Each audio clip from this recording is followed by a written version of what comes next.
Are you using social media, paid advertising correctly for recruitment and for customer acquisition? The paid advertising landscape has changed dramatically, even in the last year. So recently, I caught up with Joshua James Lucy from Healthcare 92 to help answer this question.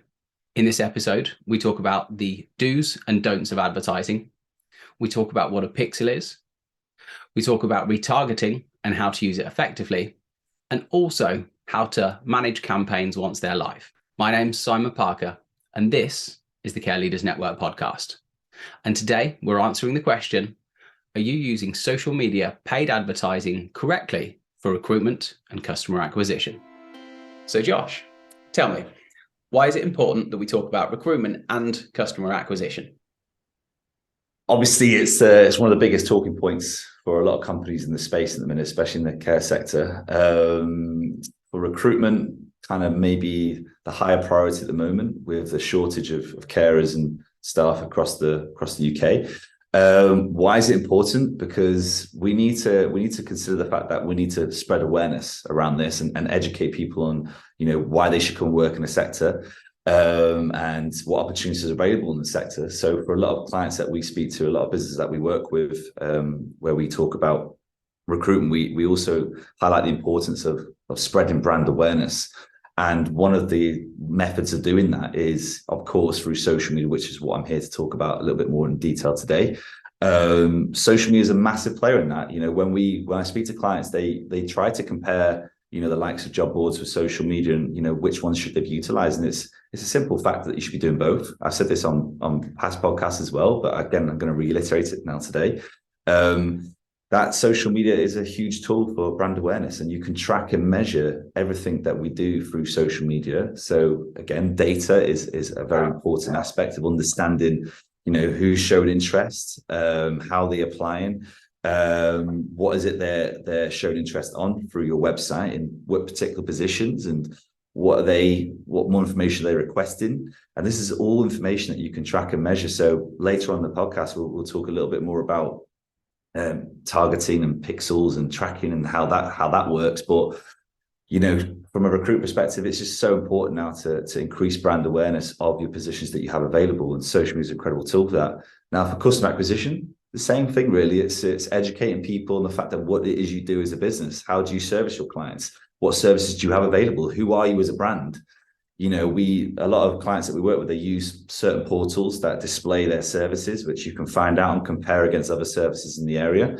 But I think what's been missed, and for myself that's worked in the sector for 7+ years now, I still don't see enough in the UK of companies spreading brand awareness on their services and educating people, difference between, why they should consider domiciliary care over putting someone into a care home, or likewise on the flip side, why should they consider care homes over domiciliary care?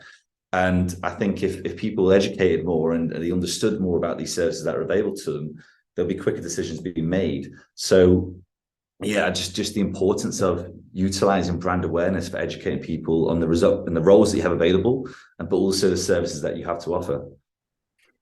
And I guess on those two sides of things, what you're talking about is communicating the brand. So you've got your employer brand, your almost your EVP. So selling the culture, the what it's like to be a team member, being what it's like to be part of that organization on a day by day basis.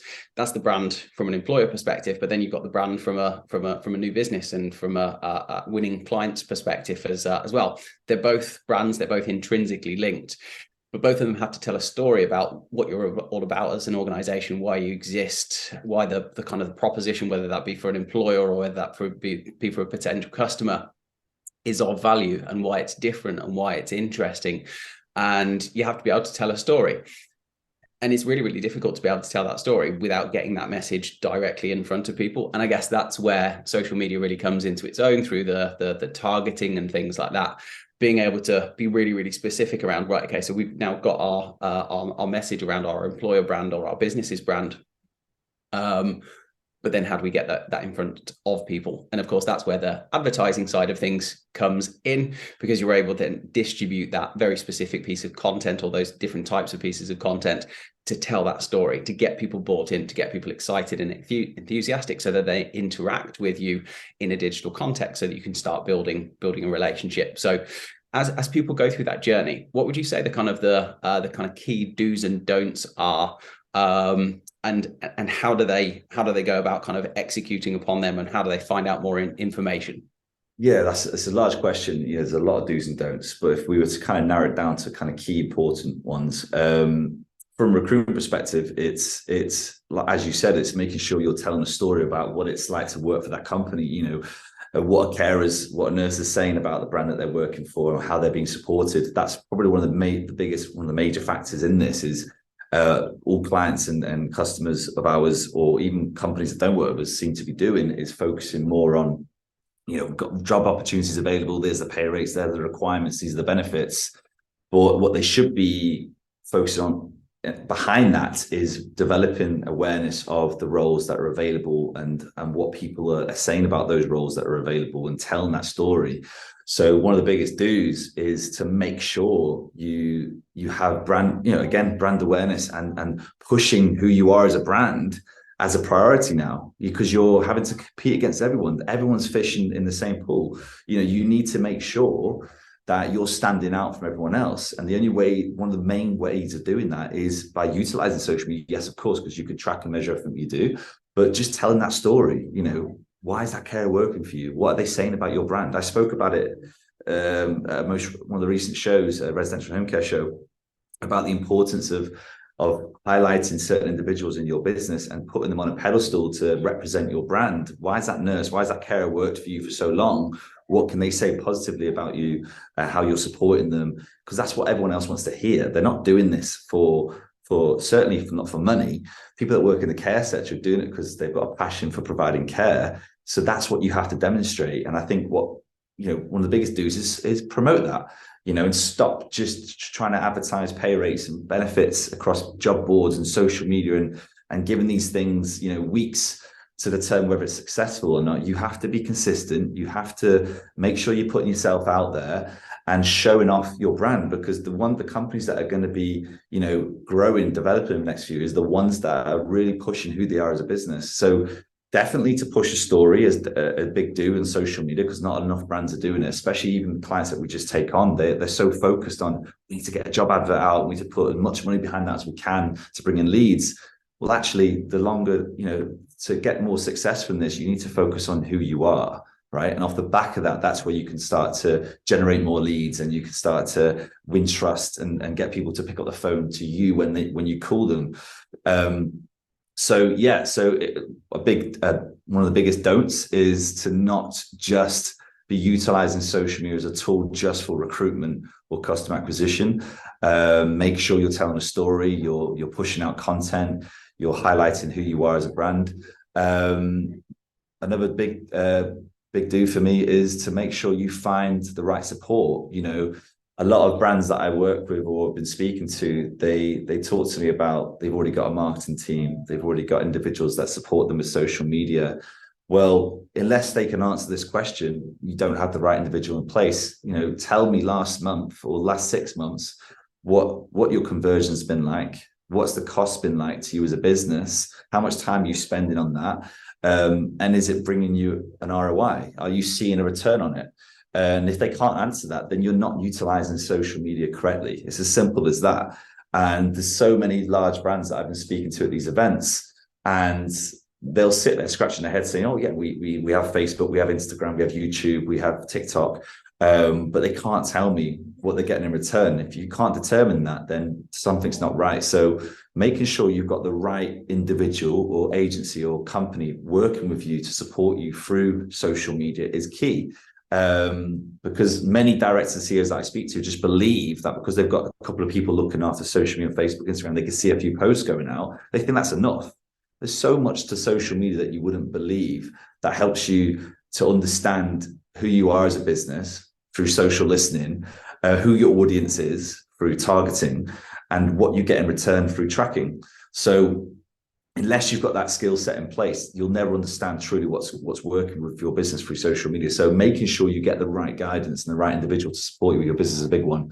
And don't remain, I guess, what's the word I'm looking for? Don't fall into that space where you just believe that social media is working in the background. You need to continuously develop it. There's a lot of brands that I work with, they have a marketing team in place or an agency, and they just kind of, oh, well, we're doing social media already. You should constantly be analyzing that part of your business to make sure you're getting that return that you need.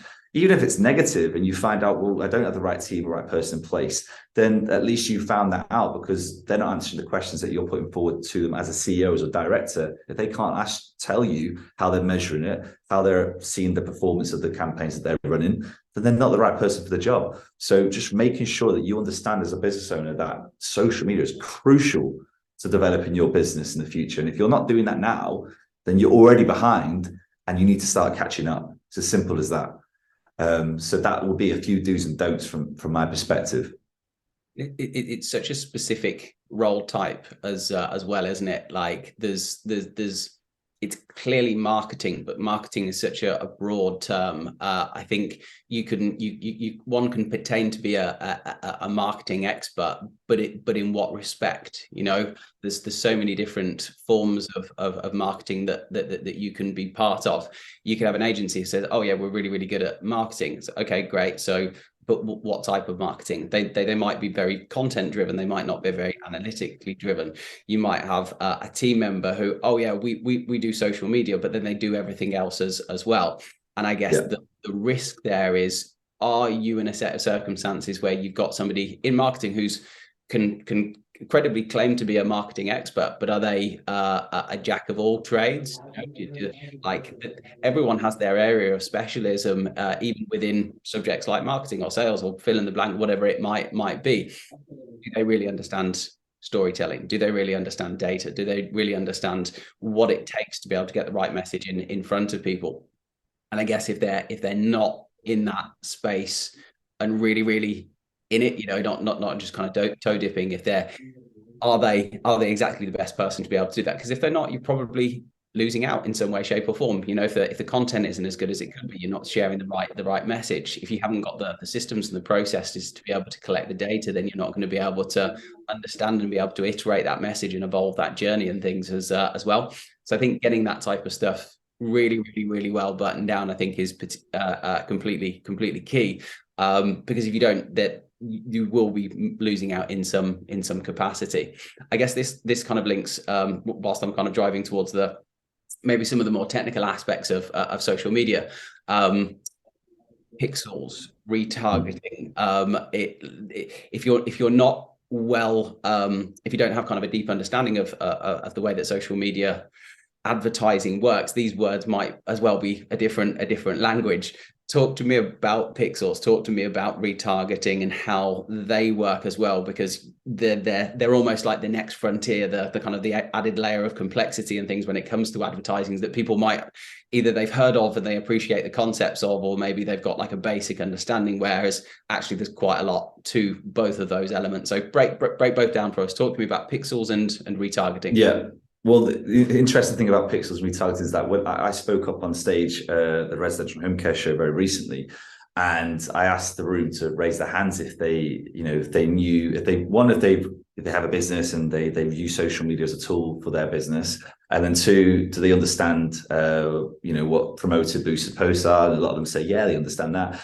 And then I said them to them, well, keep your hand up if you've got a pixel in place and you understand what pixel is. And again, the majority of them kept their hand up.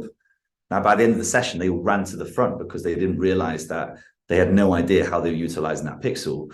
And as I explain what a pixel is, I'm going to make sure that I want everyone to understand that's watching that this is very important in order for you to effectively utilize social media. If you don't have this in place, what I'm about to explain, then you're 100% right now not seeing the return from social media and you are not utilizing it correctly.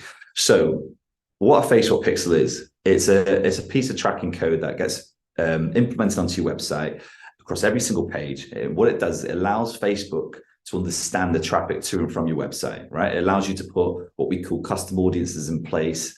and really funnel down to a very particular type of individual that you're trying to target. It might be someone showing interest in your services that have clicked through to your website. Now, that person could have come through social media, organically through searching you on Google, a Google ad campaign, a referral from a friend to go click this link and find out more information. If you've got that pixel in place, you're allowing your business the opportunity to do what's called retargeting and retarget people with a specific message, a tailored message, to ensure that it's more relevant to them. So it's just very similar to like e-commerce. So if you're trying to sell a product or you search for a product online, you see it on social media, you go to a website, what you'll tend to see is that product displayed in many different formats, or other brands that are trying to compete because they recognize that you're showing interest in that particular product. So that's how that works. That's what a pixel allows you to do.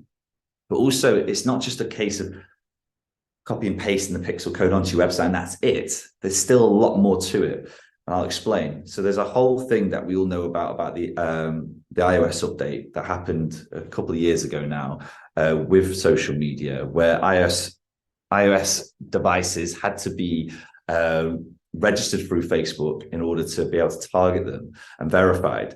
So what this means is, and I can guarantee 98% of the people watching this have not done this step, because even when we start with clients that are big clients in the sector who have marketing teams, this part has never been done. I've never found it to this day. You have to verify your domain. And in order to do that, by verifying your domain through Facebook, it allows you to then target iOS 5 devices plus with your campaign. So if you don't have that in place, currently you are only targeting a lot of Android users, which, as we know in social media, most of the targeting that you do and most of the campaigns that you run will go to mobile devices. It's something like a 90 to 10% reach compared to desktop. So if you don't have your domain verified through Facebook and Instagram, you'll be very restricted on who you can target. And you won't be able to measure that data effectively because Facebook can't. If you don't have your domain verified, it's not going to allow you to do that. So that is another step in its own. Once you get the pixel in place, which allows you to do the tracking, you then have to optimize that pixel by verifying your domain through Business Manager to then allow you to target Apple users. So that is crucial to this. And a lot of companies won't have done that. So after watching this, go and watch a YouTube video, speak to someone, inquire with us if you'd like to find out more. But you need to make sure that's in place first and foremost, especially if you're already spending money on marketing social media. And that's one of your tools for recruitment and customer acquisition, is verifying your domain.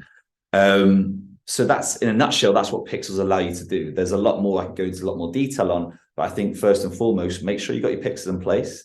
And second, make sure you verified your domain, which then allow you to go through the elements of optimizing your campaigns to see what it is you're getting in return and measure that data. Okay, brilliant. So once you've got your pixel in place, once you registered your domain, like, how do you maximize on the productivity or effectiveness of the campaign itself to make sure that you're not missing any kind of any opportunities, I guess, whether it's employee looking from a recruitment perspective or from a customer acquisition perspective? Well, it just allows you to measure that data more accurately, because at the moment, if you're running campaigns on social media, you don't have a pixel in place, and you've never verified your domain, you're getting results that are just not accurate. They're not accurate results because Facebook can't determine from those devices and those users that you're trying to target who's actually engaging fully with your brand. Therefore, you've got misinformation. You're doing very basic level campaigns. So in order for brands to scale and measure and put more money behind their campaigns, they have to understand the data. And there's a lot of tools and measurement tools out there that can allow you to do that. One of the key ones that we utilize here at SM92 is DataBox, which pulls in specific data that measures activity to and from your website on your social media, which feeds you information, which allows you to determine the successfulness of that campaign. What are you getting in return? How many people you're reaching? What's the cost per click? What's the cost per acquisition? All these will allow you to, I guess, dictate where your campaign goes moving forward. How do you optimize it? What do you need to change? And that could be things such as your targeting, who you're actually trying to target as an individual. So if you don't understand who you're targeting, who's actually engaging, you could be targeting an audience that's completely, disinterested. So you can start to understand your age, your demographics, your behavioral attributes, your interests of your target audience. which is very different across the UK. I know many CEOs and directors watching this now, you might be covering multiple areas for your brand, but if you're utilizing the same strategy for all areas, again, you're doing it wrong. It's as simple as that. You need to understand through social media, you can learn from your audience. If you put an advert in the newspaper, The Sun or The Times, you're going to get two different sets of results because you're targeting two different types of people. So social media gives you that information immediately and tells you who's interested. I had one chap that had a question for me at the show I was recently at and said, we know who we want to target, Josh. Like, we know who we need to target on social media. It's just how do we get in front of them? I said, well, let's go back. How do you know who you need to target? Oh, well, 6 of the directors sat on a board told us how they decided on services for their parents. So I said, well, 6 of you determined that for the rest of the UK, did you? I said, you did it wrong. You believe that was who your target audience was. But if you ask 66 million people in the UK who it was, I'm sure you'll get different results. So I said to him, what you do through social media quite effectively is you can run what we call A/B tests. So you can test different audiences against each other and let Facebook's algorithm tell you who is actually most interested in your brand and who is actually more engaged. So rather than trying to second guess it or go with what you think's best, let social media and Facebook tell you who's actually most engaged. And you'll be very surprised. And that'll help you to direct other marketing channels, whether it's traditional in certain areas like leaflet drops or print, whatever. It allows you to give you that information back to determine how do you optimize your campaigns in other areas. So from that, he said, well, I completely agree. And that's something we need to do then. But they didn't know how to do that. And they didn't know that was a thing. They just came up with their ideal customer or person that they wanted to target, and they fixated on that. Whereas what you need to do in this day and age, especially now more than ever, is allow social media and these platforms to tell you who your audience is. And you'll be very surprised. So that is something that is crucial when you've got these tools in place to track and measure that you're actually using that information to determine how do you change the way that you market your business. And that's what social media can allow to do for you if it's done correctly. So I guess this is where the pixel and the retargeting basically comes in, because effectively Facebook ends with, am I right in kind of saying that it has a more comprehensive understanding, because it's almost like close the loop through the pixel and through the retargeting to be able to get a broader understanding of what the market is saying, how it's interacting with the content and things. And then through data and tracking and all that type of stuff, you can then work out, okay, so it's landing here. This piece of content's good. This piece of content's maybe not so good. This audience works. This audience doesn't work.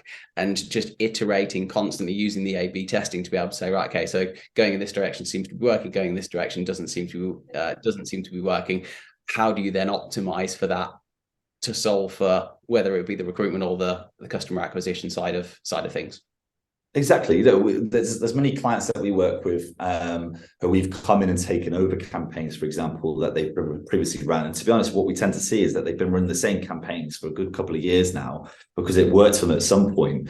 But without optimizing and tweaking, adjusting and listening to data and listening to information Facebook gives you and Instagram gives you, then you're still never optimizing and getting the best results from your campaign. So many times we've taken over clients' accounts and transformed their campaigns just by changing the creators ever so slightly, the target audience, but analyzing that data and showing them, look, that's who your target audience is. If we double down on that particular target, you're going to see more results. Because what Facebook wants and the algorithm wants, it wants to give the best experience to the user. So having relevant imagery and content and captions and targeted settings will allow that user to be more engaged and have a more user-friendly experience on the platform. If you were targeting people with the wrong information, maybe you're trying to target male and female care workers to come work for you, but you're using pink, branded content, then already, a lot of the male population will be put off by that. It's just a psychological thing where we see pink and we automatically assign it to a female. And it's things like that. It's, how do you adjust your branding slightly through social media by listening to social media tell you about who's engaged your brand, and how do you tweak your branding, your designs, your creatives, your target audience to optimize to deliver to them. So again, it's that whole listening thing, we've got tools that basically allow us to determine when we go into an area, who's already talking about that particular service, those particular jobs. is there companies in that area that are already listening to that particular that particular opportunity, or are they just going to second guess it again? What we did in that town works really well, so we'll just do the same in that one. Again, you need to listen to social media. Again, that comes with using the right tools, having the right skill set of people that understand how to do this, and not just treating it like traditional marketing, which is very much the old school way of, you're going to put something in print, you're going to do some leaflet drops. It's all about guerrilla marketing. Put yourself out as much as you can. This can be so much more targeted. You can get so much, more in return just by listening and allowing the platform to do what it does best by determining who your target audience is. So important. So important. You've explained that really, really comprehensively. I appreciate just kind of breaking that down into the various different sections. I guess just to round us off, any particular pointers? So you've got your campaign, it's set up right. Like, what do you need to do to manage it once it's live to just make sure that you're optimizing everything accordingly? Listen to it, look at the analytics, look at, sometimes we get caught up on, cost per lead or cost per conversion through the website, but it should be all about quality. So you have to look at the results that you're getting and not be falsely led down, I got 200 leads or I've got 20 conversions through the website, and it looks great. Well, actually, let's look at the quality. Are these people actually coming in? Are they actually converting into money for the business, into recruits for the business? And if you don't understand, if you're not being able to measure that right now, then again, you're not doing this correctly, and you need to speak to someone that understands it. So I would go away after today and speak to you, whether you're doing it yourself, go and look at the analytics that are available to you. Go and make sure your pixel's in place. Go and see if your business is actually verified. Speak to your marketing team. Ask those same questions if they're doing it for you. Tell them to give you a report on the last 6 months and tell you how much they've spent, what results they've had in return in terms of cost per conversion and leads, and then look at the end result. What's that actually turned into?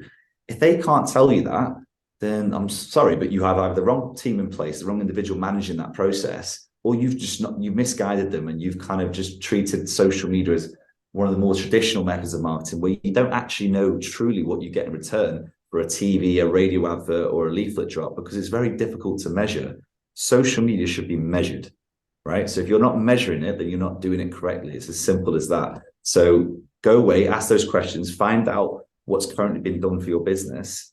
And one last thing is, if you've done anything that I've said today and you've not had good results from it, and you believe that you've done this correctly, then approach someone like ourselves, or approach an organization or an individual who can audit your account and tell you that information based on the data that they previously ran. Because again, we've worked with some big clients and who believed that they were doing social media effectively because they've had multiple people and multiple agencies in that position doing that for them.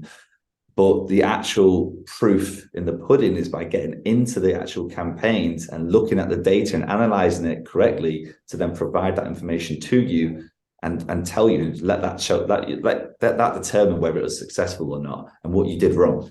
Okay, so very important. I said it the other day at the show as well. Find someone who understands the sector as well, because what most agencies will do is that they'll do what we call A/B testing with any new client, and it's usually what gives them 2 or 3 or 4 months of breathing space to set your expectations, saying we're not actually going to find out for several months who your ideal audience and customer is, because we need to do a testing phase, right?